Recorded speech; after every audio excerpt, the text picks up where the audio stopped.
Hey there, folks, and welcome back into the Northern Football Podcast, episode 204 of NFP. Ben Steiner alongside Brendan Dunlop and Alex Gangué-Ruzic. And it seemed like it was going to be a quiet week. American Thanksgiving, things starting to quiet down a little bit, at least in the North American game, but certainly was not a quiet week, Brendan?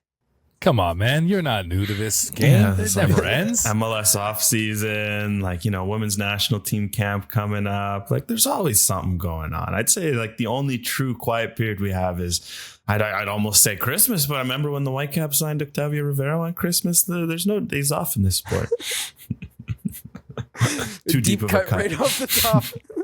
The biggest news this week, though, Bev Priestman and the news that came out in the Globe and Mail.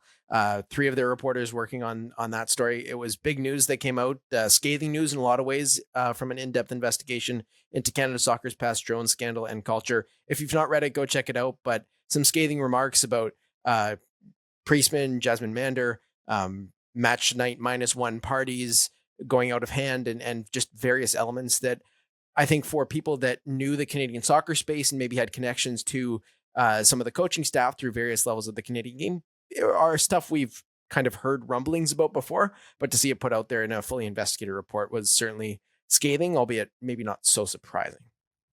Yeah, Priestman's lawyers were pretty quick to come out and say that a lot of the claims in there were fabricated. As we know, the Globe and Mail has, been an esteemed journalistic organization for a long time. They're not putting things out if they're not getting multiple sources.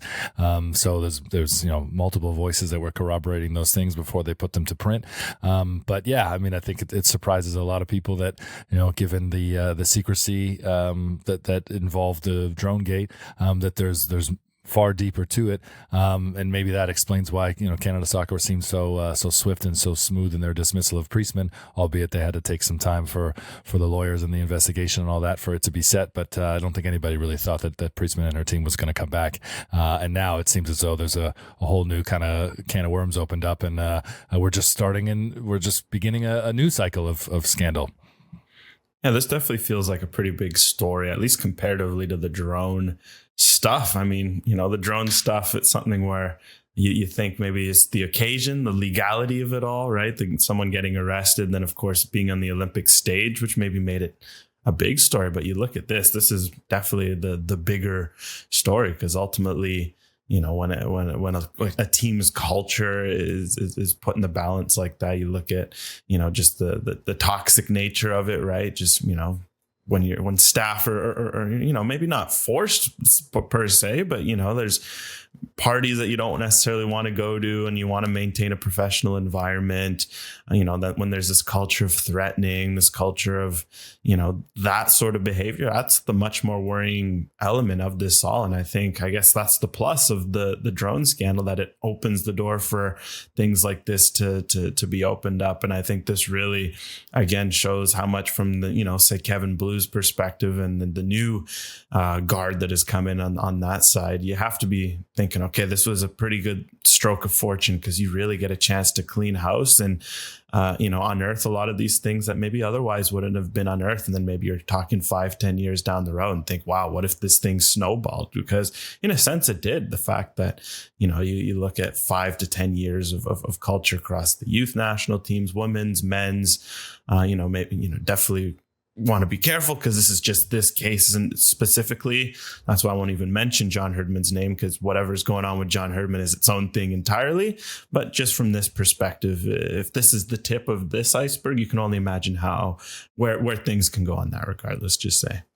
Yeah, and I think you can look at the situation of the drone as shining a light on what Canadian soccer has been, and Canada Soccer was as an organization for a while. And when you look across the Canadian sporting landscape, there have been these spotlight moments. For Hockey Canada, it was the 2018 World Juniors that shined a light on that, and now that there's a reckoning in hockey. For gymnastics, it was all of the scandals that went on in the US, and eventually shines light on Canada. There's changes there. This is the light that shines on the Canadian soccer space, and we're starting to see changes, but also these stories come out, and these stories coming out is the first steps to making things better. And we're seeing that across sort of the global and Canadian sporting landscape right now. You guys both watched Succession? I never got into it. Nope. You never got into it? Alex, no. Come on. Nope, I don't have No? an HBO sub, so Oh, too much Polish Erksdivision to be watching in the middle of the night. You guys can't get into it. All right, let me sum this up then for the listeners, because I have a feeling that the majority of our listeners have seen Succession. It was only the most popular HBO show since you guys graduated university. other than Game started of Thrones. university. Yeah, okay. I actually wasn't into Game of Thrones, so maybe that explains it. But I think a lot of people got into Succession across that same period. Anyway, there's a moment there, Tom Wamsgams, very popular character, where he becomes the head of the cruise division as he's trying to work his way up the ladder.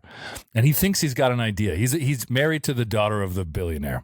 So he's trying to get in the family and get in farther in the company. And he's very conceited and full of himself, but he thinks he's got a whole handle of it. He doesn't think he's walking into any surprises, albeit cruises is a whole new thing.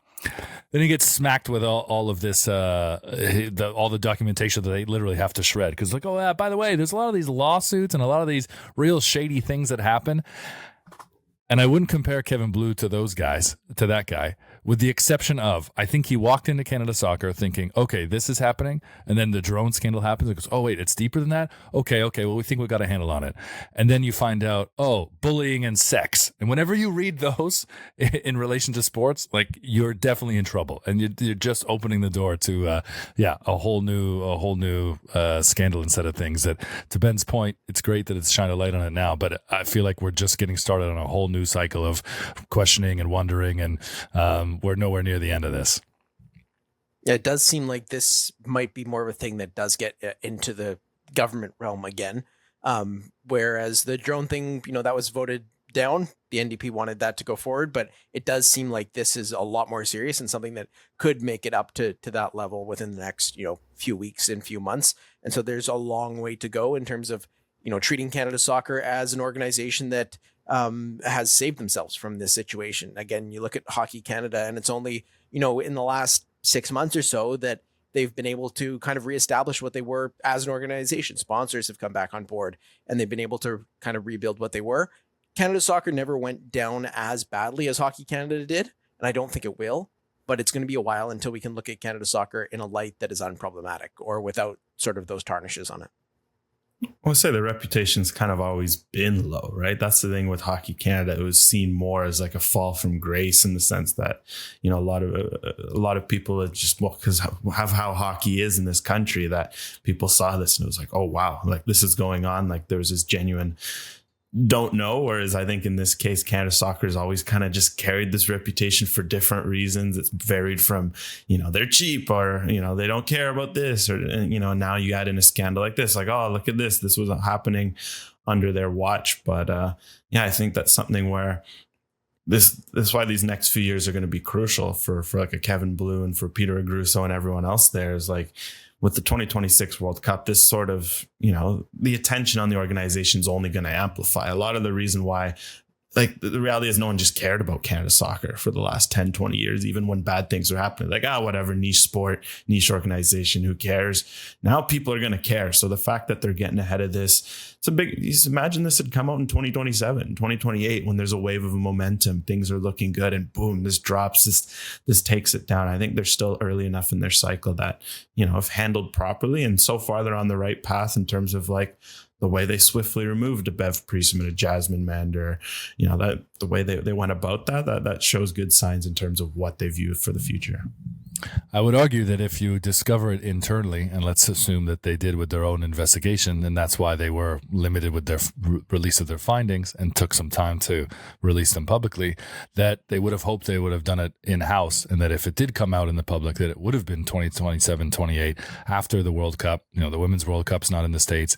I actually think that would have been best case scenario and kind of what they were hoping for, that they could kind of deal with it internally, make sure they flush it out, remove all the bad apples that they think they need to get rid of, and hope that legally there's nothing deeper that pulls it into the public eye.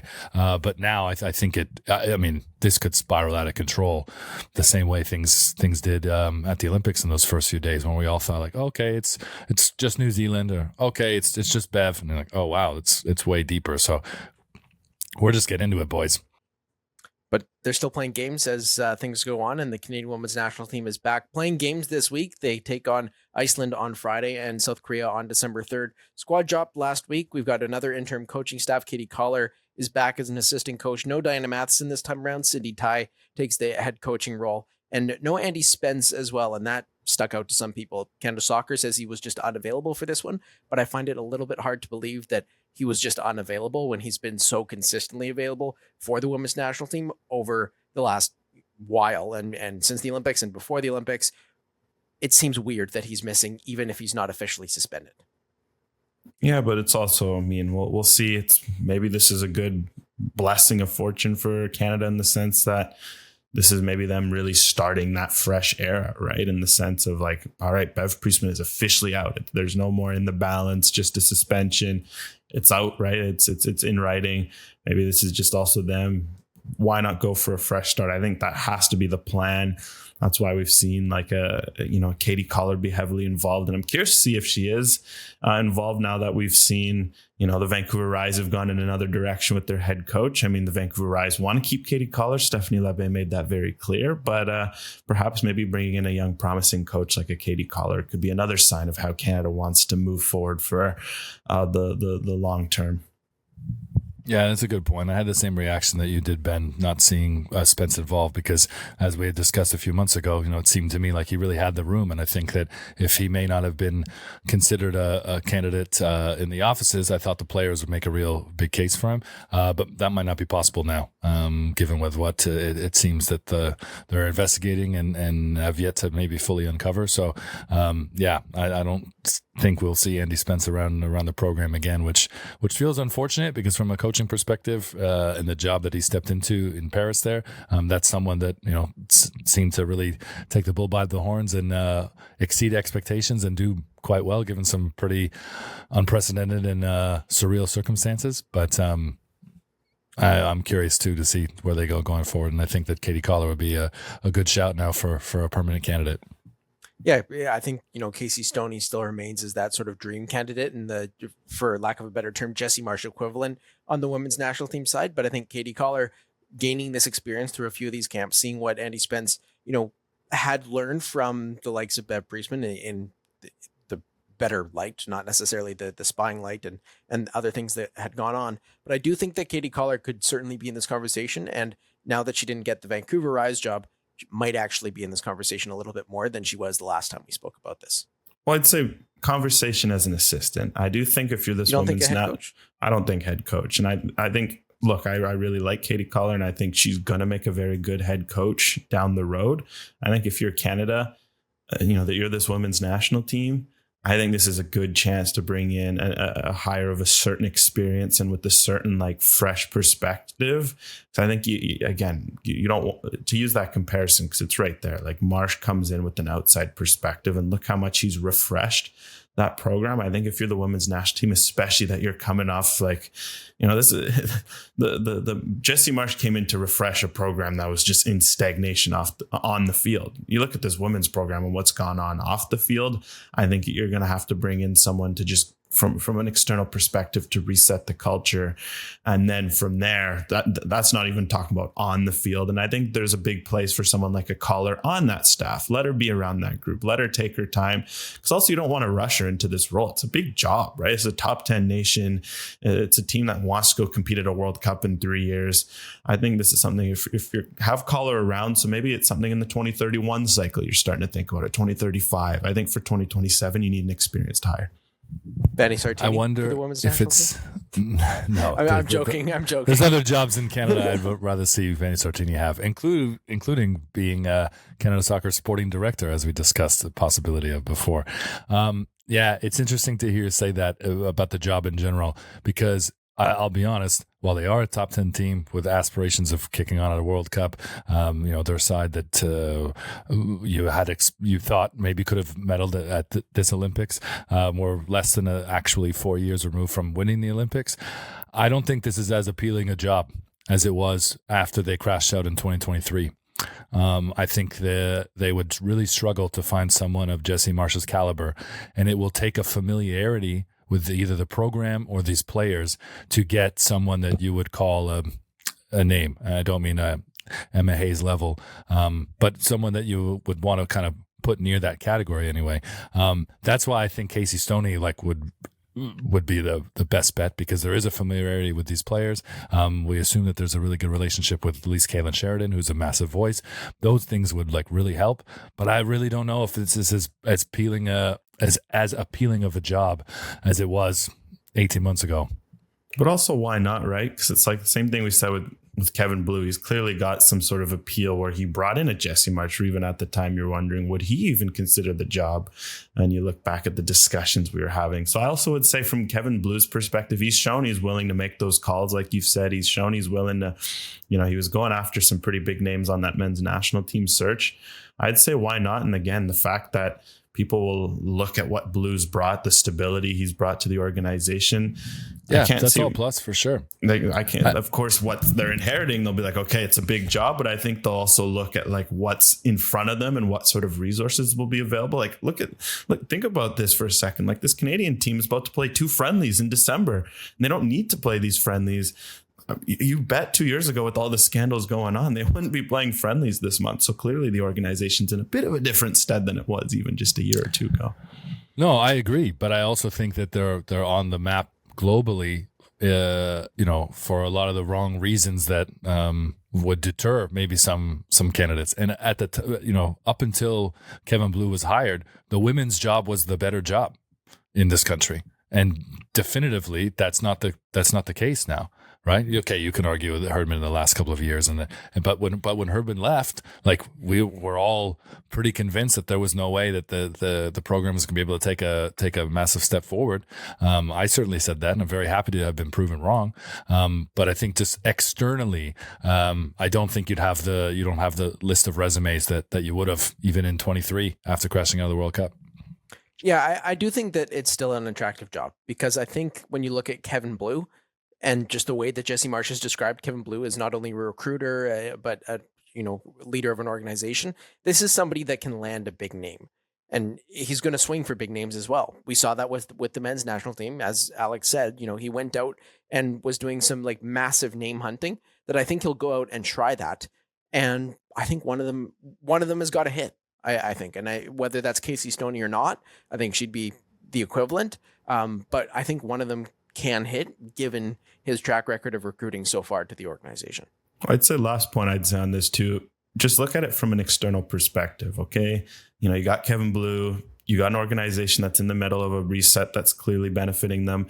Forget that too. This is still a very good player pool. You've got lots of players playing in top leagues, and you've talk about potential. There's a league launching next year. That's literally something where in 2 to 5 years, that's going to massively improve the women's national team pool. And I think a smart coach will look at that and be like, oh, I could really make a big difference there by getting in early.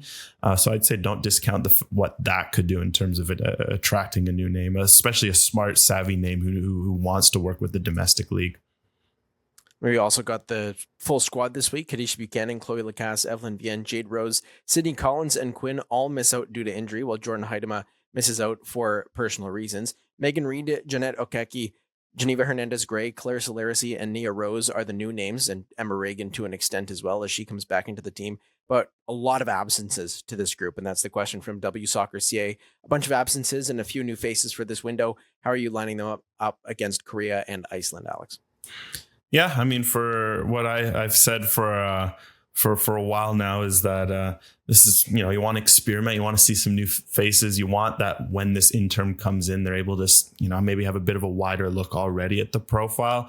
So I think if anything, this is a bit of a blessing in disguise. Yes, it's tough to see injuries. I think especially the one that I think hurt the most was a Kadisha Buchanan. She's been in incredible form. She won a starting spot at Chelsea. She's been winning it, but then losing it, winning it. Feels like under Bob Pastore, she's won it. She was one of the players there. But also in terms of timing, there's no major tournaments for Canada for a couple of years. This is the time to miss out. And yeah, it opens up the door for some new face like a Megan Reed, who dual national, who we heard a lot of at the beginning of the earlier and then hadn't heard since. A Janet Okeke, she had a good tournament with the U20, so you're kind of curious about that. You look at some of the other names. So I just want to see some of these new faces slot in. Clarissa Laracy's been in great form for Hacken. I know we've seen her a bit in the Canadian shirt, but not enough. So I wonder with the availability, first off, there's like 3 center backs missing. I do wonder if we see maybe the back 4 tried out. You can experiment again. Gabby Carl can be like a fullback auxiliary center back over there on the left side. And then in the midfield, you can finally go 3 in the midfield. Maybe we see Fleming, Grosso, and Awujo finally together. You see a Laracy up front on the wings. Like, I really think there's some things you can do with this squad, and the door's open thanks to some of those absences.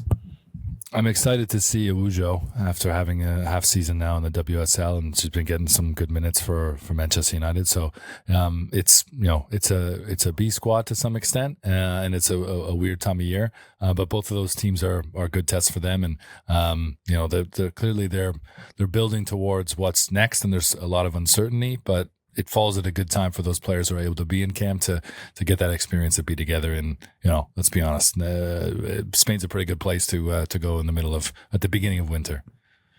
Yeah, I think when you look at bringing in young players like this, you're able to elevate some of them and get them that camp experience. And when you don't have a tournament for a couple of years, and they're not going to be at the Sheep Leaves Cup for however much you want to rate that as well, when you don't have a tournament for 2 years, you can use these camps to allow players to gain experience, be around some of the older players, learn from them.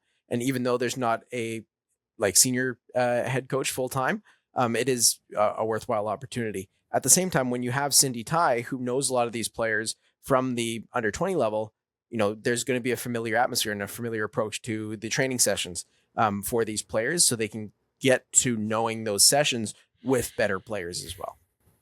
For sure. And I mean, just to get back to the original question, I'm actually going to give an 11 because I know, good question from AC. Let's may as well put out an 11. I think if you're Canada, what I'd like to see, give me some D'Angelo in goal. I really liked what, that we got to see her in the last camp. And I always feel like she deserves a bit more of a look. Give me some D'Angelo in goal. I would love to see some Riviere at right back. Lawrence is playing a decent amount of minutes at Chelsea. But maybe this could be a chance to see something new in terms of center backs. I mean, Vanessa Gilles, you want her to continue her form, but let's throw in a Megan Reid alongside her. She played big minutes this year for Angel City. They struggled a bit, missed the playoffs, but I think that there's something there. Carl at left back. I went Grosso, Fleming, Awujo. Then up front, let's see some Laracy, some Becky, and some Aladou. And I think if you look at that lineup, there's still a lot of familiarity there, still a lot of players who have been in camp, so you're not completely going somewhere new. And then what's nice from the bench, you can all of a sudden bring in an Okeke for the last 20 minutes of Iceland. You bring in a Hernandez Gray for 30 against South Korea. You bring in a Naya Rose to spell one of the strikers. And I think you get a good mix of experimenting, but you're not throwing the youngsters like, hey, Hernandez Gray, you're starting against Iceland. You're not completely throwing them into the deep end. And maybe what we'll see is if they do well in Iceland, then it opens the door for them to maybe even start against a South Korea. Laracy, Becky, and Aladou for a B3, that's a pretty good attack. And you got to think that Nichelle Prince will get some action in these 2 games as well. That's a exciting attack to watch. I'm interested to see them play together. And if you had to have score predictions for these 2 friendlies as well, what would you pick for those, Brendan? 2-0 against Iceland. And we'll go 1-0 Canada win against South Korea. 2 clean sheets. That's a bit bold. Yeah. 1 for D'Angelo, and then I think there'll be another keeper with the mitts on. I like that shout. I'd say Iceland, I think they take care of business. They've done well against this kind of opponent. I'd say this is I'd agree with Brendan, a 2-0, maybe a 2-1. South Korea, I think it's going to be a tough game. I mean, they drew Canada last time they played. I could see a 1-1 draw to end the year, just something where they keep that undefeated streak going. Hey, that would mean they finish the whole year without a loss in regulation time, which would not be a small feat considering the kind of up and down year it's been. And I think I'll go 1-1 to put it officially. But not the biggest news in Canadian soccer this week either. That came on Monday in terms of this week. I guess the Globe and Mail article came out on Sunday. But Vanni Sartini out of the Vancouver Whitecaps in an announcement that I think caught all 3 of us completely off guard. I'd taken a nap. I wake up, I see that Sartini was fired, and I was just like, am I still dreaming or something? Because I couldn't quite believe that they would get rid of Sartini. But Brendan, your initial reaction on Sartini out at the Vancouver Whitecaps? Well, I love that the audience knows that you have the same nap schedule as my son, which is why we record late afternoon and you get these evening posts. I was pretty surprised. We'd written about it on Canadian Soccer Daily. Tom Nightingale did a kind of a read between the lines based off of Vanni Sartini's media day comments, the end of the season media day comments, where it didn't seem like he was too confident he was coming back. He was very committed to the job, as colorful as always. But in reading between the lines, it kind of seemed like he wasn't too confident that management was as entrusted in him as he wanted them to be and felt he deserved. The timing is what surprised me.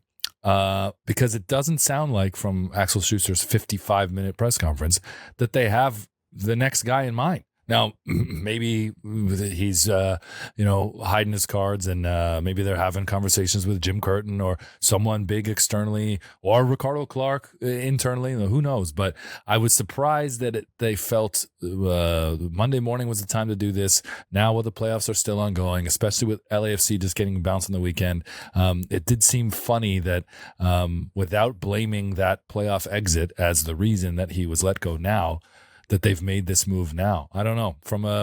Selfishly, from a media perspective, it sucks for us because Vanni Sartini was such a fantastic quote. And I've said this to you guys before, like when Vanni Sartini took over from De Santos, I know that there were some really good Whitecaps teams before that you guys always hammered on about, like, you Eastern bias, you guys don't pay attention. Vanni made this team, or Vanni's teams, I should say, were must-watch late-night MLS TV. And the next guy might do that as well. But it'll be the same crop of players from the way Axel Schuster was talking, which is a surprise. Thinks he's got the right group. They don't need to change the players with the exception of a couple of pieces. And that they're looking for some guy not to come in with a whole new philosophy and a crop of players, but someone that's just a fresh voice and a different voice to run with the same group. I found it very strange, Alex. Strange, yes, but also not surprising, because I think it makes sense in one regard, is that the Whitecaps, this is the all-in year. You'll hear this a lot, like this kind of starting to travel around Whitecap circles, but this is the all-in year. Like, you look at all the options they have to deal with this offseason, they're minimal. Like, at worst, you lose a Pico and a Shop, but then you gain cap space you could use elsewhere on the roster. All your big guns, all your big pieces, the core of this team, they're locked up at least through 2025. And then after that, things start to get interesting. Like a Vite is up, a White is his contract's up, I think maybe as an option. Then, of course, Gald signed till 27, Kubas as well. Like, this year in particular, if they do well this year, then they can extend their window. If they fall flat this year, this window could be over. And then all of a sudden you're talking about a rebuild. So what we've seen now with the Stuart Armstrong signing, they can't really maximize their roster much more than this at the top end, other than their U22 signings. And even those are a gamble, because with U22s, for every hit you've seen, they also can be projects. Vite was a project for 2 years until he became an impact contributor. So I think what Axel Schuster has seen is that in terms of high leverage swings he can make to get more juice out of the roster, coach was probably the next best available option. It's a surprise, it's a gamble. Because are you going to actually find someone better than Vanni Sartini? Let's be real and let's make it clear. Vanni Sartini, at least in my opinion, I think it's one that's pretty widely shared. He's the best MLS era manager the Whitecaps have had. I mean, the results speak for itself. 3 Canadian championships, 3 playoff appearances, and most importantly, they've been the most watchable they've been. I say versus a Carl Robinson, where they were getting results, but sometimes wasn't always bringing in fans through the doors in terms of entertainment. You're going to need an upgrade on that for sure. But that's the gamble that he's making. And I also do wonder something that's maybe lost in this. Like, Vanni Sartini's a smart guy. He's always been a smart guy. You've seen it before he took this job. I do wonder if Vanni Sartini as well kind of saw, like, he wondered himself how much further he could take the group out of this, hence his comments on introspection. Coaches are usually stubborn. I bet you most coaches would have been like, yeah, like, I'm the right guy for this group. Let's keep it going. We're going to run it back next year. We're going to fix everything. But instead, that was kind of, the fact that he was like, am I the right guy? Am I questioning it? if you're Axel Schuster, maybe that almost opened a door where you can make this move, which is one that, look, I think if done right, this could age perfectly. And there's something that we look back like, man, remember when Axel Schuster made that big swing and it paid off? Maybe it doesn't, but I do wonder if Vanni Sartini himself opened that door, because a lot of times managers are so stubborn that maybe Schuster's making this move 6 games into next year anyways, but now because of this door that's been open, he does it now and you get a fresh start and you bring in a new guy who will get a full preseason.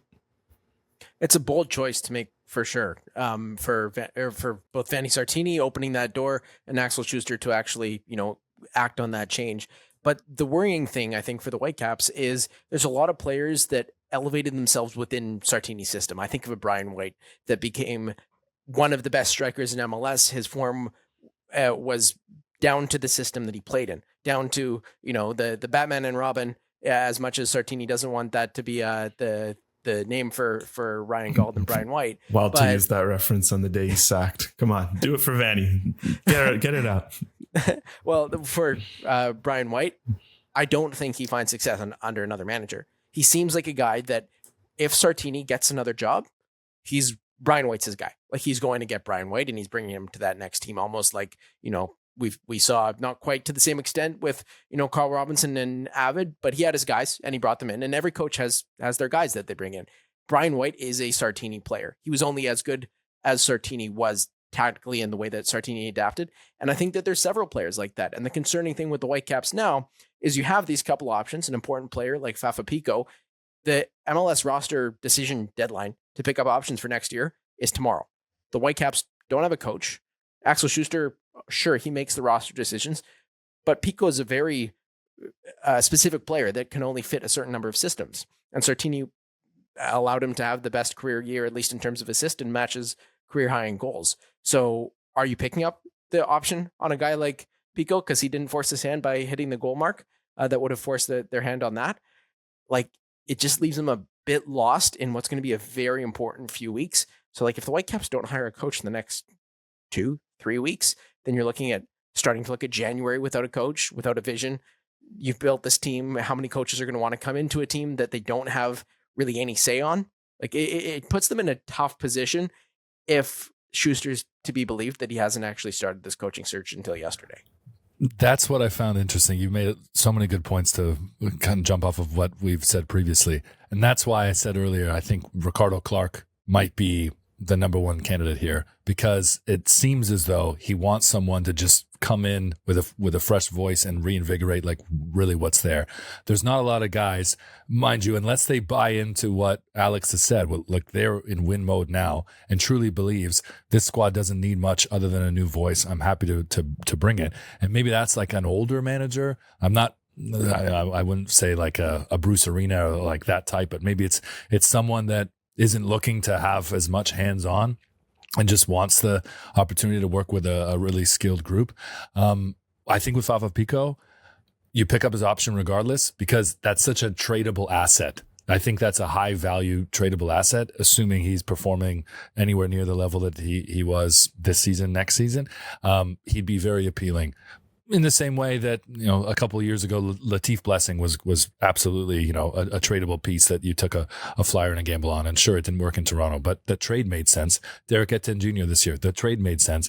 I think that Fafa Picault is absolutely in that category and probably the better of the three there. So that's not a move that ties your hands. I think it's worth doing. I don't think that an incoming manager would be frustrated with that. And if it doesn't work in whatever that new system might be, then you're able to move that guy. But I think that this month of December gives them the opportunity to have conversations with more candidates than just Ricardo Clark and Jim Curtin, and gives him a bit of a runway. And I think that Schuster will want to have that guy ready for, as soon as everyone comes back from the Christmas holidays. And that should be the goal. That this new guy should start on January 4th or whatever that first Monday is at the latest. I think they've got a runway to do it. And I think it's an appealing job. Yeah, for sure. And I mean, look, I think one thing that's clear to be said is that Axel Schuster did himself no favors with this press conference. Let's be completely honest. It was very all over, some contradictory statements. You kind of read between the lines of a lot of it, seems strategic. Like, for example, you can't tell me that they don't have any candidates. I find that start to believe.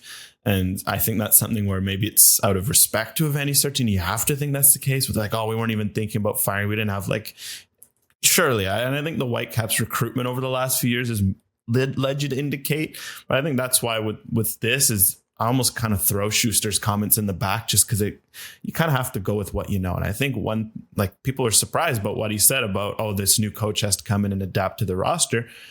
I mean, that's been the model for a while. That's why the Whitecaps hired a sporting director. Because the problem was when like a Robinson left, there was so much coach influence on the players that he left, and then the roster blew up, and then you had to rebuild. And Mark DeSantos came in, and he admitted it was a struggle to bring in guys because he's a coach. He's half focusing on building a tactical identity, and other half he's on the phone jetting around Europe trying to sign defensive midfielders. And he's like, you guys should probably sign a sporting director, and they did. And since then, they've actually, lo and behold, we would have thought there's a little more stability on the field. And even when Vanni Sartini was hired officially, he's like, look, I'm a coach.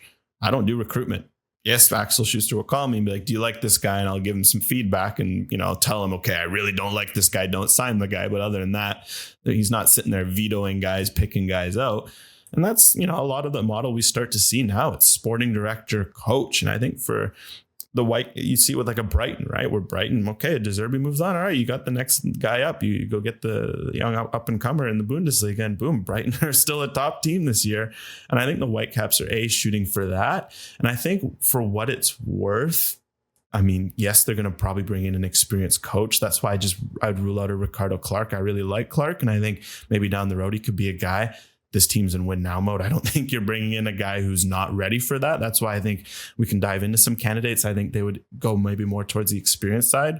But one thing I would throw out in terms of the coach has no say over the roster. This is a unique period in the sense that Axel Schuster feels he's built a must-win roster. New coach comes in and he can do what he wants with that roster. If he falls short, what's nice is that there is a flexibility that next year he can start the rebuild.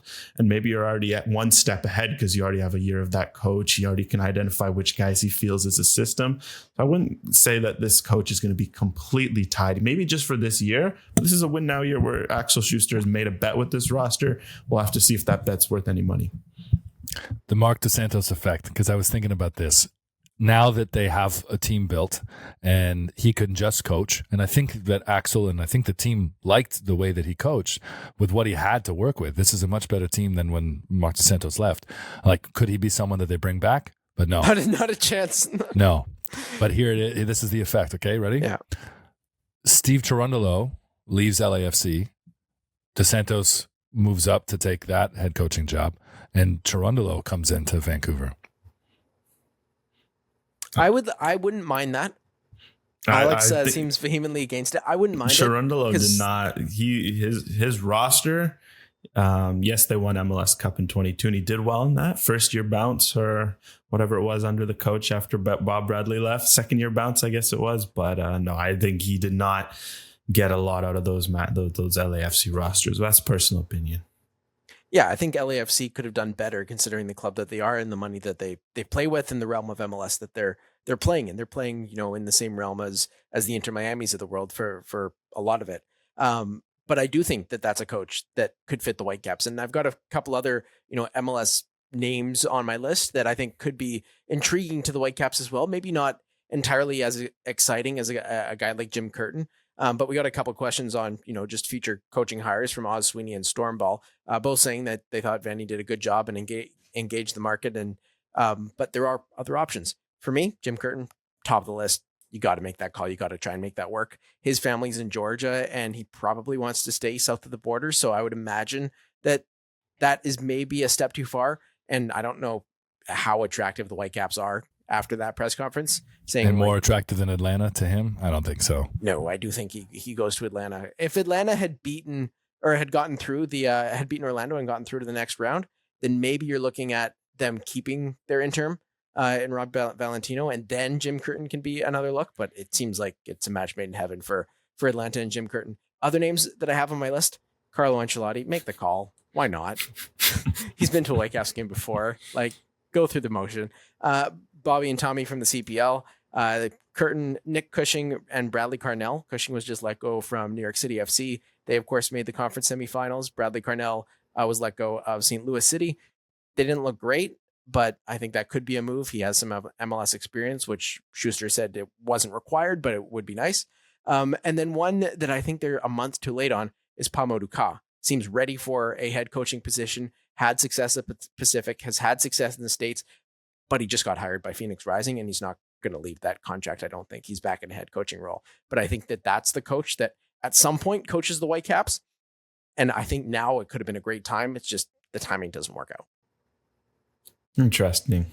Well, I'm to throw out some other names, or Brendan, go ahead. Maybe you go ahead.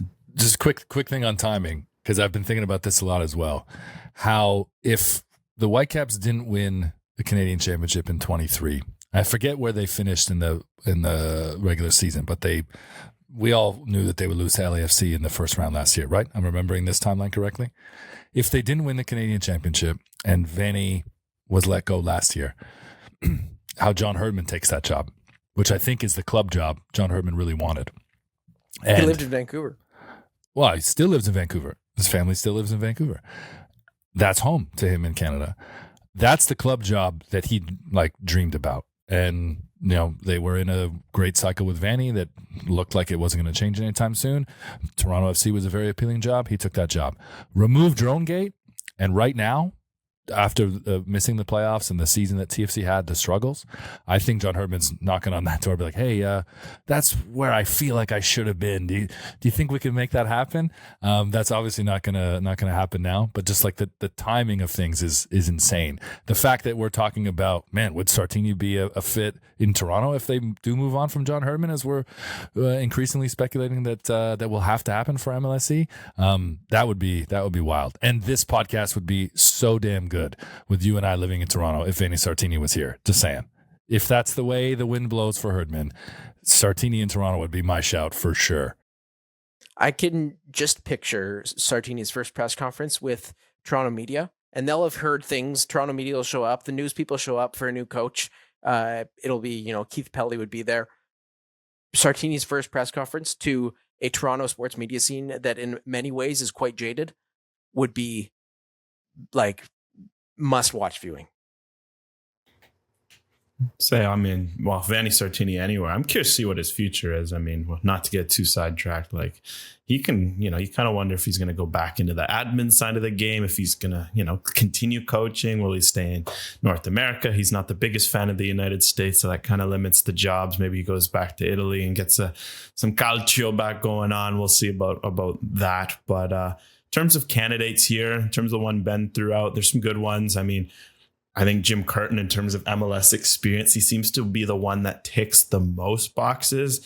What also helps is he's used to maybe not having the biggest resources to spend. So I think Jim Curtin's a logical choice. I think it's something where what I do wonder is, because he is clearly such a good option, I think the overall interest in the fact there's so many vacancies are going to maybe drive his price up and make him worth more than he actually is worth. Because I think he's a good coach. I think he's a very good coach. I still think there's maybe a bit more he needs to hit great. And I think he could hit that in the right environment. But I just do wonder if there's bidding wars.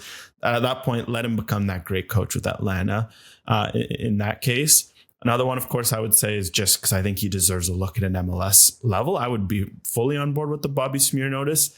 I just do wonder for him, this is not the right job for him. I think with everything going on, it would make more sense for him to be at a Toronto FC if a Herdman ends up going and building something there. Because that's Bobby Smear notice's true strength with Forge, is that not just he made them a contender, but he built them. And I think TFC is going to need a certain element of that, where the Whitecaps, they need a final piece guy. So I wasn't the biggest fans of Cushing. I thought his NYCFC teams paid way too much for the results they got. I think Carnell, to be honest, that St. Louis team kind of got found out for a reason this year. The underlings were not kind to them in 2023, and they struggled this year. Who would have seen that coming? And then I said Clark wasn't ready. I love the Kosh shout. Too bad he is unavailable. The name I'm continuing to throw in the hat, I think a Robin Fraser would be perfect for this group. He's 58 now, so he's maybe a bit more on the experience side, but he's done multiple head coaching jobs in MLS, which is something Schuster spoke of having experience in different environments. He was a very successful assistant with TFC, so he knows the country, and he's won, multiple MLS Cups as an assistant. And I thought his Colorado Rapids teams, again, they had a horrific, like one of the lowest spending teams. They had some pretty bad players. And they finished first in the West in 2021 and got screwed that year because they had that 3-week layoff after they clinched first because it was the old playoff format. And then Portland came in and beat them on a cold day in Colorado. I really thought he got a bit of a short end of the stick in terms of Colorado. Like they invested after he left. So I think Robin Fraser for me would be a name that kind of ticks a lot of the boxes Schuster's looking for in terms of experience, someone who could be flexible, someone who could come in who's familiar with the country. So he'd probably be one of my first choices, if not the top choice I have. I think Robin Fraser's a great shout. Really good shout. I think we also have to look at the potential of, by the next Julian Nagelsmann. Young German brought in by Axel Schuster that none of us have heard of before. And Bundesliga 2 Nagelsmann. Mm-hmm. That's actually another name I'll throw out that, not that mold, but I did have to look at one German associated name for Schuster. It was Pellegrino Matarazzo, American coach, has coached for Stuttgart and Hoffenheim in the Bundesliga. There's kind of a bit of a mix where he's Bundesliga experience, very experienced with the German culture, but he's American, so he can have that familiarity with MLS. He was like the hipster choice on USMNT Twitter for the men's national team job. Maybe before they rehired Berhalter. Mm-hmm. So I wouldn't be surprised if there's a few MLS phone calls that he's getting, and that might not be a bad shout either. Yeah, it does feel like that is kind of the route that they'll go down. And shout out to Dwayne Rollins, who I know listens to the podcast as well. And his tweet, he's been around Canadian soccer for a long time, but his tweet saying that he can't wait for the weeks of hand-wringing of Bobby and Tommy to the Whitecaps before they hire Joe Enochs from the second Bundesliga. So I could certainly see, that route going down. And we've done that song and dance before with Bobby Smirniotis and Tommy Wheeldon Jr. in terms of the TFC job last year. And then Herdman kind of came out of nowhere for that one. But I think the choice is going to be, it's a big one, right? Like this has to hit. If it doesn't hit, then we're talking about Schuster's job on the line. I got one more German connection. Okay, it's a loosely German because it's Canadian. In the circles, the Bobby Tommy circles of who does what Canadian deserves a head coaching job and where would they fall? Should Paul Stalteri's name not be in that conversation? And if he's in that conversation, could we be talking about him as inheriting this team that's not going to bring in a bunch of new pieces and just needs a fresh voice and needs someone who can get them to play to their best? I feel like Stalteri's probably near that conversation now, no? He hasn't had head coaching experience in a while, I think, is the thing that holds him back from that. I was thinking earlier today that, heck, they're already paying Jesse Marsh. Pay him a little bit more, bring him in to coach the Whitecaps and the men's national team. We've seen that rare, but we've seen it before in terms of club and national team, but I don't think that's going to happen. In terms of Stalteri, I don't see it happening. I just think he's so far down the list that we've at least come up with that it's maybe worth, a first round interview type thing, but I don't think he's the guy that they end up landing on. Agreed. Not the only coaching hire this week, though. In the CPL, there was a coaching hire, Mauro Eustachio becoming York United's head coach, as the 31-year-old became the first former CPL player to become a head coach. A milestone moment for the league, a big moment for Eustachio as well. And I think for York United, it's a head coach that is going to be there to gain experience and build and continue this project that kind of began under Benjamin Mora, who didn't seem like he was going to be there for the long run, and in the end wasn't, Alex. Yeah, this is an exciting hire in the sense that this is what the CPL is about, right? Giving young people an opportunity. It's always talk about players and teenagers, but it's young coaches, and it's super cool. Some of the stats out there is that this is like the youngest hire in like a North American soccer job or something like that. I don't have the exact, don't quote me on that, but like that's North American Pro League. He's the youngest head coach. Yeah, it was very, very nuanced stat, but I like it because it's what it's about, right? It's opportunity. And I think, it's really cool that someone who I watched in the league in year one, patrolling that midfield for Cavalry, is now going to be on the sidelines for York. And I think this is what you want to see, because ultimately, as we've seen with a lot of these jobs across the league, it's good to give these younger guys a chance to grow. We've seen it with like a Merriman. We've seen it maybe with the Wheeldon Jr. Smirniotis, a bit more experience, but relative youngsters in the sense that they hadn't had that same pro experience. You saw with the Patrice Geyser where you'd done so much semi-pro experience, but not professional. And I think Eustáquio can come in and he's got that unique perspective of he knows the league. He knows every darn year of the league in the sense that from year one to now, how much has grown. He can connect with the players. He's young, but he's also, everyone who speaks about him, they talk like Jesse Marsh, the way he was talking about Mauro Eustáquio, the way people in the CPL speak about Mauro Eustáquio, the chances I've had to hear from Mauro Eustáquio, it's all good things. So I think it's exciting because it's both a milestone for the league, but also I think for York, this is a pretty darn good hire that could potentially elevate a group that just, again, even last year, they had the high of Benjamin Mora, but then even the fact they finished fourth after flirting with first, it just feels like this group has another level to hit, and we'll see if they can hit it in 2025. Yeah, 100%. I'm ecstatic about the hire. I think it's great for the league. It's great for him. It's also smart for them to invest in someone that's been there. They're not going to Mexico. And yes, Mora was great, but what are the chances that you hit again on that and then you find someone that wants to stick around? Like I think Mauro Eustáquio can build something here. Merriman's a great example. What they're looking to do in Halifax with Geyser. Okay, they had a bad year this year. Like I think it's really good to have the intentions that York have, even though they clearly have maybe a bigger scouting network and some more resources than some of the other CPL clubs. Mauro Eustáquio is fully deserving to be the next new face to get a chance in that space. And I love that it's fallen together as it has for him. And we all know from a family perspective and a personal side how difficult the last 2 years have been for the Eustáquio family. He's spoken openly about that. The first people he thought about were obviously with his parents who are no longer with us. I think he's really going to bring a lot to that job. It's great that more Canadians are finding real rewarding purpose in the sport in this country. And I think that Mauro Eustáquio is going to honestly do a smashing job at York. And also moving in the NSL this week, AFC Toronto signed American Croy Soto, who has experience in the NWSL. First NWSL experienced player to make her way, or at least one with meaningful minutes. Calgary Wild also signed Jesslyn Sawicki earlier today, the Philippine international, and she comes with experience in the Australian top flight as well. And the Vancouver Rise named Anya Heiner-Muller as their first head coach. And Heiner-Muller comes back to the Whitecaps actually after being a part of the Girls Elite Academy. And she is the wife of Kenneth Heiner-Muller, the former Canadian women's national team head coach as well. I'm going to say shout out to there being 2 Danish coaches out of the 6 teams. So, clearly a bit of a Danish influence, but it was interesting to hear Heiner-Muller talk about, just those connections. And yeah, I think it's interesting to see these, how, these hirings and signings have played out.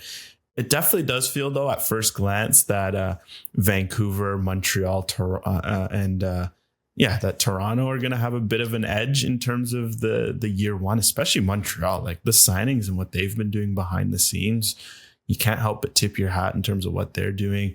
I mean, Vancouver, they obviously have the added element of an academy, which I think in year one's going to really give them a big boost. So I'm curious to see how the rest of these lineups come together and these coaches, because it's going to be a fun year to project in year one.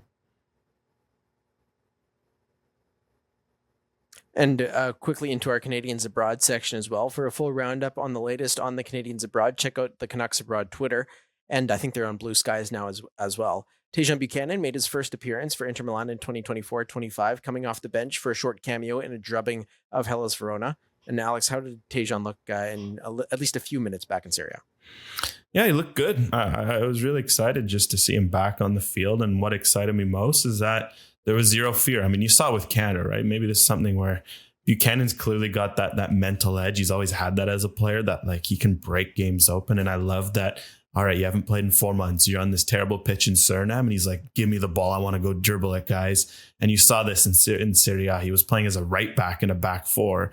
Rarely see Inzaghi switch to a back four, but they were winning 5-0. I guess he thought, why not? And immediately he was demanding the ball and he dribbled like 3 guys, look sharp. And I think that's going to be his real edge, is that Inter are a very dangerous team. They have good wide players. Federico De Marco is one of the best wing backs in the world, if not the best. Dumfries, an incredible player. But what they maybe both lack is they're not direct 1v1 guys. De Marco, his strength is that left foot, incredible left foot. And Dumfries, it's that pace. He just makes intelligent runs. but Buchanan can get on the ball and attack and destabilize and bring 1v1 play. So I'm excited that he's doing that immediately. I bet that's an instruction from Inzaghi, because I think that's going to be his route into the team in games where maybe they need some magic, some creativity to break things down in wide areas. So hopefully he can continue that sort of magic and maybe get some minutes in some bigger games such as the Champions League, where he is registered. They had the confidence to register him ahead of some pretty decent players. The best thing that could happen for Tajon Buchanan is that somebody actually buys Denzel Dumfries, because I think Jonathan David and Denzel Dumfries are the most linked, rumored guys every transfer window for the last 6 windows. I'm getting sick of it. So just get him out of there so Tajon can get minutes. And Ismail Kone's had a bit of an up and down start to life in France as well. Some comments on him this week, a bit out to lunch or misunderstood? I thought that was interesting. Shout out Brendan and the Canadian Soccer Daily crew, because I don't think I would have seen those comments had it not been for you. But it was funny to see what Roberto De Zerbi said. I do feel like there is a bit of a misinterpretation, though, of what he said, in the sense that I think for Ismail Kone, I think this is a huge period. And again, it's surprising that Marseille, they finally won again this weekend, but he didn't feature at all. I was a bit surprised by that. But, it's been a bit of a strange time for Marseille, but Kone in particular, come in at preseason, your big money transfer. You look incredible in preseason, then you get an injury.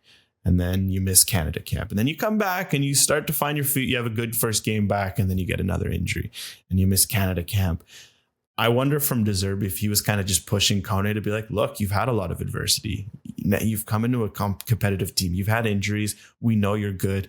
We know you can win this spot, but you're not going to win this spot with your talent, because this is a talented Marseille team. You're going to win it with your mental ability. I wonder if this was almost him just saying, like, you know what you have to do. And it kind of got interpreted as him saying, like, oh, Kone's too weak. He's not strong enough. So all I would say for Kone is hopefully he can live up to this challenge, because I think these next 4 months are crucial.